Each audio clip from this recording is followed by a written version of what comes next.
Welcome to Fierce, Fun, Feminine, and Other F Words. I'm Christine Elizabeth, and I help women unstuck themselves. And today's F word is frustration, because I've been frustrated. We've all been frustrated at times in our life. For some reason lately, I'm experiencing it more. And I wanted to take some time to unpack it and make us and myself self-aware around what this frustration is really all about and what we can do about it to make it a positive thing, because we actually can turn it into a positive. Are you ready for that? Okay, let's get started. Every time I crack open my laptop and see news headlines or log into Facebook, I experience frustration. Literally every time. Can you relate to that? This is recent. Back in the old days, before Facebook became a place of polarization and arguments, it used to just be children and puppy dogs, family vacations, all of that kind of thing. And the news has always been polarizing, but right now, oh my goodness, it's awful. And I just find myself frustrated.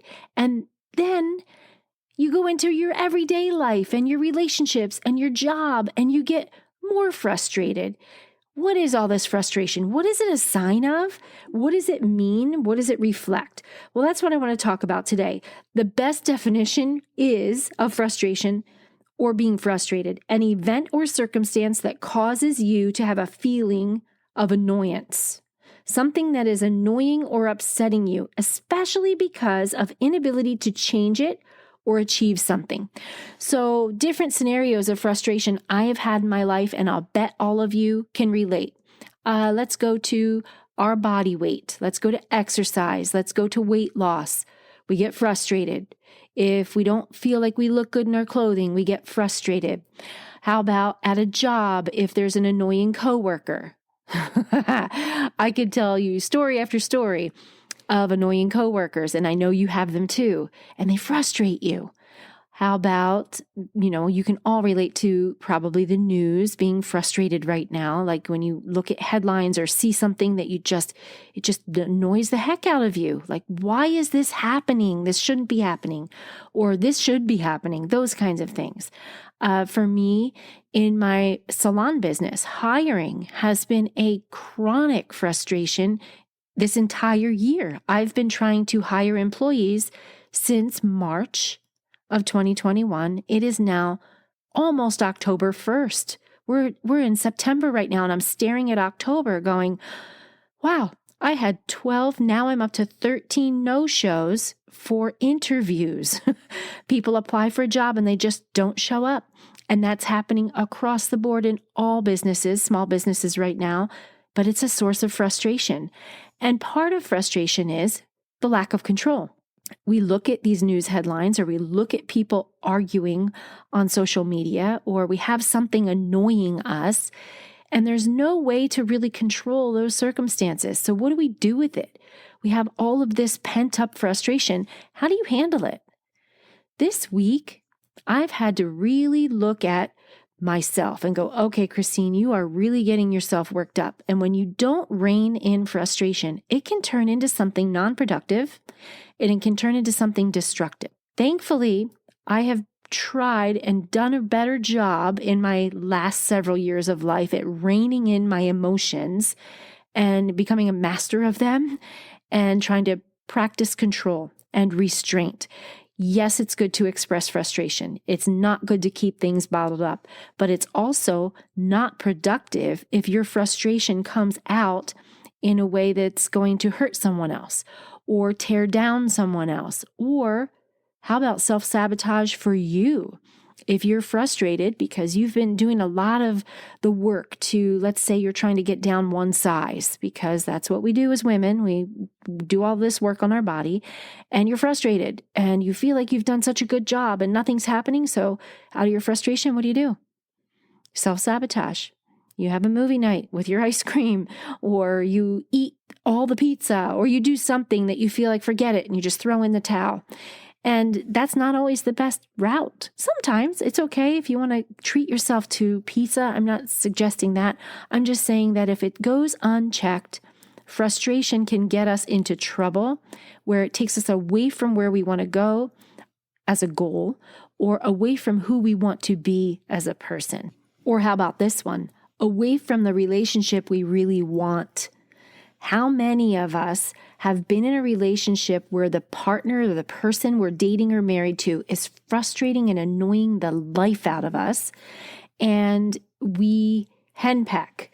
We keep saying the same thing, hoping to get a new result, or there's just something in the relationship that that person is doing that you can't seem to get over and get around, and it's becoming the center of your relationship. Right? It's taking the center, front and center, and it's turning you into someone that you're not because you're so frustrated. And then what happens? That person doesn't like that you and starts backing away, and it creates a separation, like emotional distancing. It's not good. It's not a positive. Yes, being frustrated with someone is going to come up no matter what when you're in a long-term relationship. For sure, in a short-term relationship, it takes some time after those butterflies wear off, but it happens to everyone. How we handle it makes a difference. If someone is frustrated and bottles it up and never expresses it, those people also can self-sabotage without henpecking or nagging that other person, but going out and finding happiness somewhere else. So we have to understand what this frustration is telling us. Like literally get alone with it, away from the thing that's annoying you, and say, what is it that I really want? Why am I frustrated? Because now we know frustration is rooted in an inability to change what it is that's frustrating you. You can't control another person's actions. You can't control what's happening in international conflict among countries, even though you might be passionate about humanitarian efforts. You can't control, an annoying coworker because you don't get to hire and fire, right? You can't. So how do you use this time to be able to reflect and go, okay, all I can control is myself and my surroundings, but I have this feeling. So what do I do with it? Separate yourself from the thing that's annoying the heck out of you and sit with it for a minute. This is step one, awareness. What is it about this that's frustrating me? You have to get alone with your thoughts, because when you get away from the thing in the heat of the moment, you'll be able to think more clearly. So go for a walk. I'm a big one about moving your body, break a sweat, do something that really you have to think about, that you can't think about anything else. One that I think is great for women, because most women, unless you're like a CrossFitter and super strong and you're into burpees, most of us hate them, or they have a love-hate relationship. Like, do 5 burpees and give yourself a minute to blow off steam and then go, okay, now that I realize I need to work on my arm strength or whatever it is, okay, I'm going to sit alone with this frustration. Why am I experiencing this? What is it? Write it down on a piece of paper. Just get alone with your thoughts and say, this is frustrating me. These are the reasons why. I'm feeling this. When this person's behavior is around me and I feel frustrated, why am I frustrated? When I see this happening on social media, I feel frustrated. Why is it frustrating me? And get around the why of what's going on. And then you want to sit down and say, okay, what can I do to change it? Well, for me, for example, I don't go on social media anymore. Hardly at all. I have to for my business. I use it to stay in touch with my family, who all live clear across the country. I have some close friends that I stay in touch with. I barely see anything people will post anymore because it's just gotten so nasty. I don't want to see it. I just don't. News.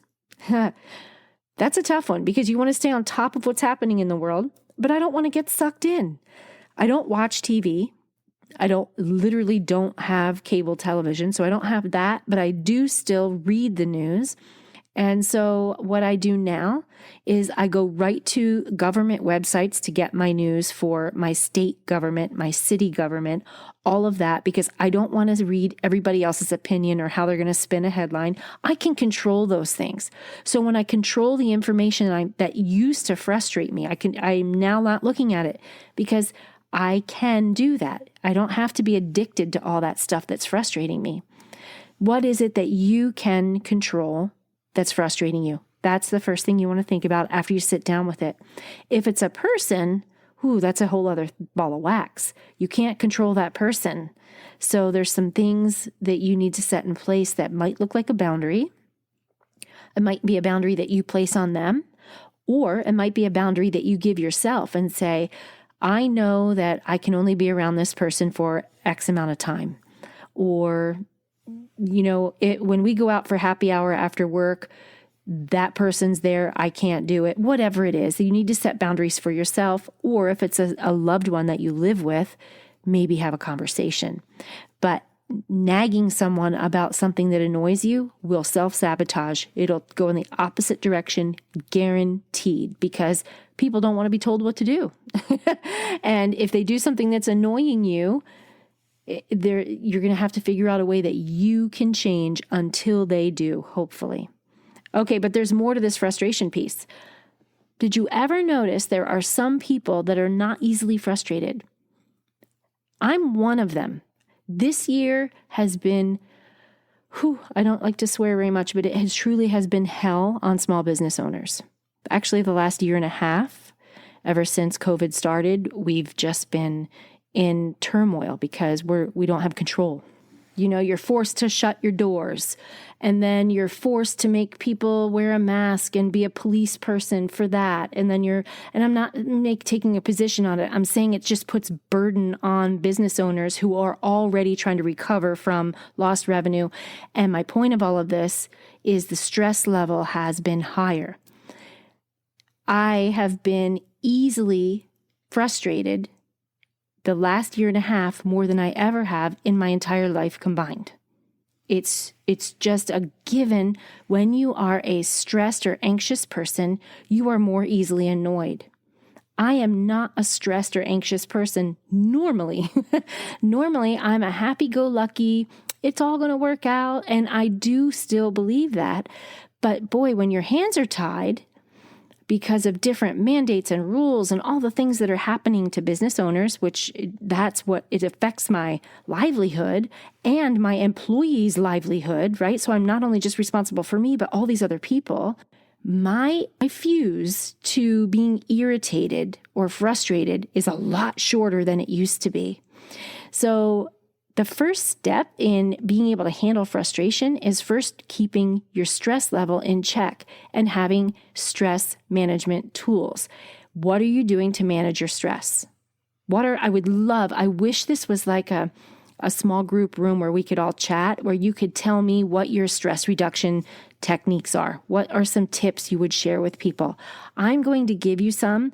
But what works for me doesn't work for other people. But I'm going to share others that are not just mine. Okay, are you ready? Because we all need it. And even if you're a master at reducing stress, you need to listen to this because you can pick up something new. We all hit stress in different angles at different points in our life. Sometimes when you're a mom and you have screaming toddlers, being able to meditate is not an option. So don't tell moms with screaming babies to go meditate because they can't even go to the bathroom in peace. Their toddlers are knocking on the door saying, Mom, what are you doing in there? We all need different ways to manage our stress. Once we learn these tips and tools to manage stress, our fuse is a little longer. We're a little more tolerant of things that would annoy us and frustrate us. Okay, so here are some things that I have found for myself, but also some things I've never used that you can practice as stress reduction tools. Ready? Here we go. First thing I always say is move your body. Go for a walk. Going for a walk is, even if you don't do it in a time of stress, when stress is hitting, you are just a walker in general, even if it's 10 minutes a day, get outside and move your body, take deep breaths and walk. But in the middle of like something that's annoying you, get away, go for a walk. If you're in the middle of it, this is another one. Drop and give yourself 10 push-ups. Drop and give yourself however many burpees you can manage. Do something to move your body, okay? I'm a big fan of putting on your favorite song and dance it out for 3 minutes. That's it. Like if you're at work, you can't do that. Well, maybe you can. But if you're at work, some of these things don't work and you have to do something else. I understand that. These are just tips that I'm going to share as we go. Hopefully you'll find one that works. How about this one? Have you ever tried, they call it PMR, progressive muscle relaxation. I used to take a yoga class. I wish I was more bendy and I did more yoga. I just haven't found time in my schedule for it.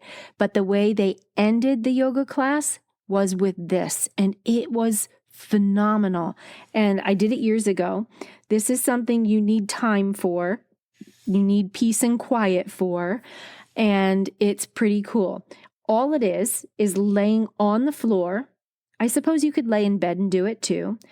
And all you do is tense and relax all of the major muscles in your body in order from head to your feet.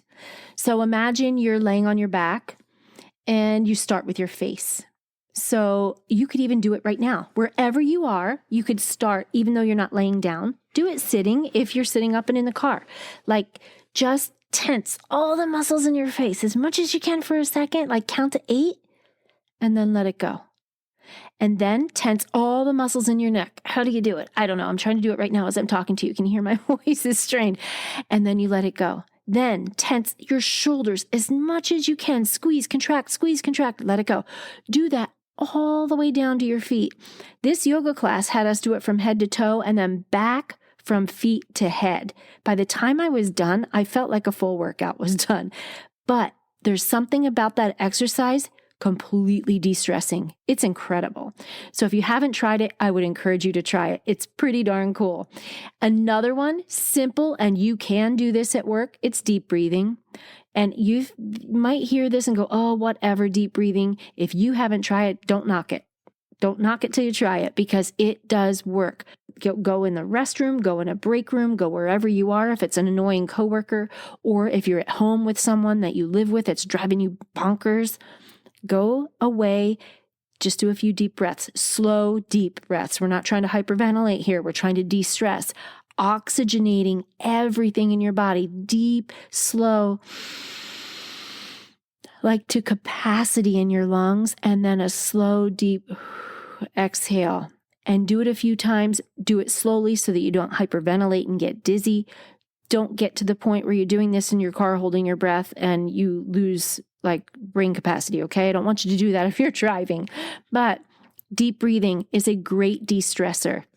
Okay, here is one that's so simple, but have you ever thought about just writing down what's frustrating you? It's known to be effective to help you de-stress. Write it out, like all your feelings. Just get it down on a piece of paper and then throw it in the shredder or burn it if you have to. But that is something that is a common, easy thing that you can do to help manage your stress and frustration. Here's another one that's super cool and can be fun. How about aromatherapy? You can smell something that's very invigorating or very peaceful, some type of scent that you know works for you. There's a study that came out for aromatherapy that showed specifically that lavender is associated with decreased anxiety. Now, I know people that can't stand the smell of lavender, so that if that's you, forget I said that. But maybe for you, it's mint, or it's vanilla, or it's cinnamon, or something like that. If you had something nearby or in your purse that was like aromatherapy or an essential oil, you can just inhale that for a minute or so and just give yourself a minute to breathe. All right, here's another one you can do anywhere, anytime. Drink water. Sometimes when we are just dehydrated, we have a tendency to be a little more snappy, a little more irritable. Same thing goes for hunger, but just drinking pure, fresh water, pure water. When you're drinking it, imagine that you are watering all the cells in your body that feel dehydrated and thirsty. Just use it as a healing tool to get yourself centered and grounded. It helps with de-stressing. This is something that I do. And I didn't even realize I did it for stress management, but I think I do. And it sounds weird, but chewing gum. If you have gum nearby, research shows that chewing gum can help reduce stress. If you haven't tried it, keep some of your favorite gum on hand and see if it helps. I don't like to chew gum when I'm talking to people or when I'm in meetings or anything like that. I do chew gum before going into a meeting every single time. Isn't that weird?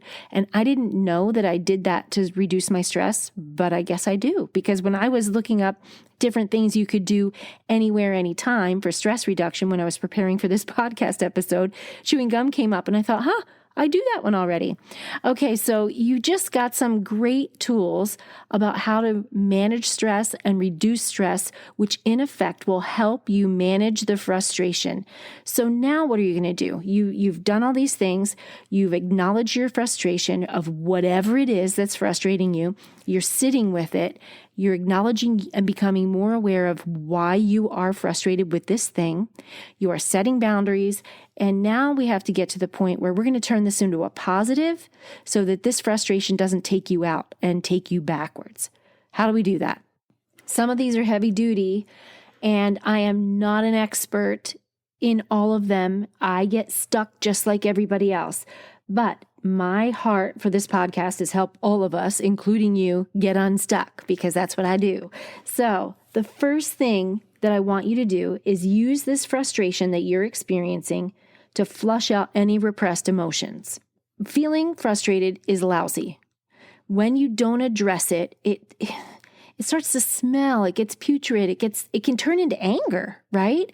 If you leave frustration alone, you're suppressing all of this feeling because you're not expressing it. It starts to smell like laundry left in the washer too long.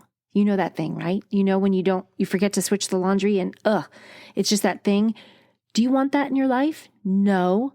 Attach that suppressed, repressed, whatever you want to call it, emotion that you are not expressing, attach it to something negative, like if I don't deal with this, it's going to be putrid laundry. If I don't deal with this, it's going to be rotten eggs or whatever.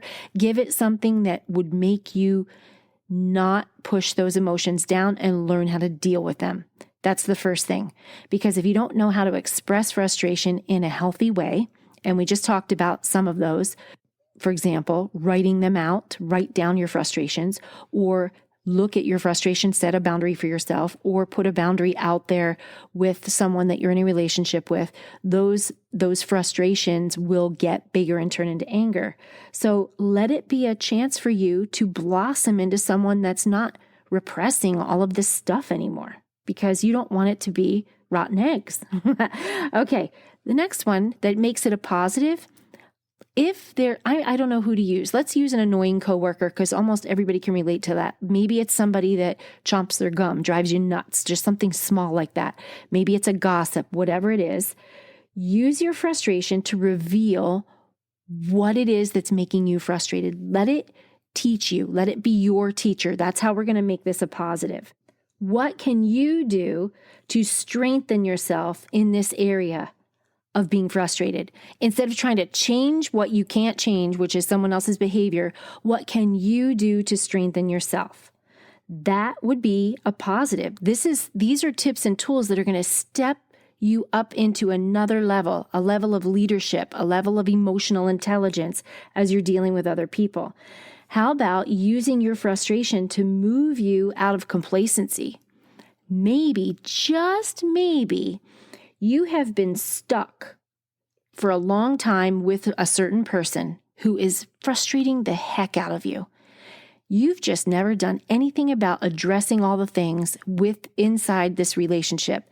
Maybe your frustration is a call to action. Maybe your frustration is a time for you to get out of your comfort zone and because you're sick and tired of dealing with the same thing all the time. Let it motivate you to get unstuck. My final tip for using frustration to make a positive impact in your life is this one. Is frustration pointing out negative influences in your life? And what I mean by that is, are you surrounded by people that are also always frustrated, maybe high anxiety, high stress, short fuses, easily irritated, complaining about this thing, that thing, the argument they had with somebody on Facebook, the news headlines. If you are around a lot of people like that, or even close to someone like that, often just one or two people, that is shaping your temperament. Because if you don't know this, the 5 people that you are surrounded with most are shaping who you are and shaping where you're going in your future. Now, that's a tough pill to swallow if you're married to this person. I understand that. But if you can take whatever the frustration is, and when you sit with it, realize, wow, I've really been short-fused lately, or maybe for a long time, and you look at your surroundings, and you're surrounded by people that are also chronically frustrated, easily irritated, or annoyed, you are absorbing the influence of those people around you, and then you have some decisions to make. That's where boundaries come in. But that is something that you can do to move the needle in your life. It could be a pack of girlfriends you're around that are not a positive influence. And it's time for you, because you're leveling up. You're going to level up and you're going to make some new friends in an area where these people don't want to bring you down with all the blah of the world and complaints and all the things that it's not that you shouldn't be able to vent your frustrations, but if it's all that it is, and that's part of why you're frustrated, because that's just what you're getting used to. That's your conversation. That's your normal, because that's your surroundings, those people that are closest to you. It's time to sit with that and say, this frustration is showing me that I need some new positive surroundings. That is it, my friend. That is how we're going to manage frustration and use it to make it a positive force for good in our life. We are first going to acknowledge that if we are not managing our stress well, we need to do a better job of it and find different methods to manage stress. We're going to learn how to sit with frustration, get away from the frustrating thing that's annoying us, get alone with it. Do all of the methods that I discussed. If you need to go back and listen, do it. Get alone with it and figure out why, and then figure out how to stop that on our end. And finally, we're going to say, what is this frustration teaching me? Because self-awareness is key. When you become self-aware and you can make changes, you can grow. And women who are able to become self-aware, change, and grow, they become a force to be reckoned with. They're the women who don't take any crap. They're the women who know their worth. And they're also the women who have the most peace, contentment, and success in their personal and professional life. And that, my friend, is what I want for you. That's all I have for you today. Thank you for being here. My original plan for this episode was going to be a short 15 minutes, and here I am almost at 30. But I can't leave us without the tools to move forward, because this is all about getting unstuck. So I hope you found it helpful. Don't forget to hit subscribe so you get notified next time a new episode is released. And I would also like to ask you, if you've been with me for any time at all and you have not submitted a review, reviews help podcasters get more exposure, and that is one of the best free things that you could give us. If you would not mind getting onto your favorite place that you listen to podcasts, and Apple is a great one, just give me a rating and a review. That would be wonderful. I would love to hear your feedback. And if you find this helpful and you think it would help someone else, feel free to share the episode with a friend. Until next time, friends, have a fierce, fun, feminine, and fabulous day.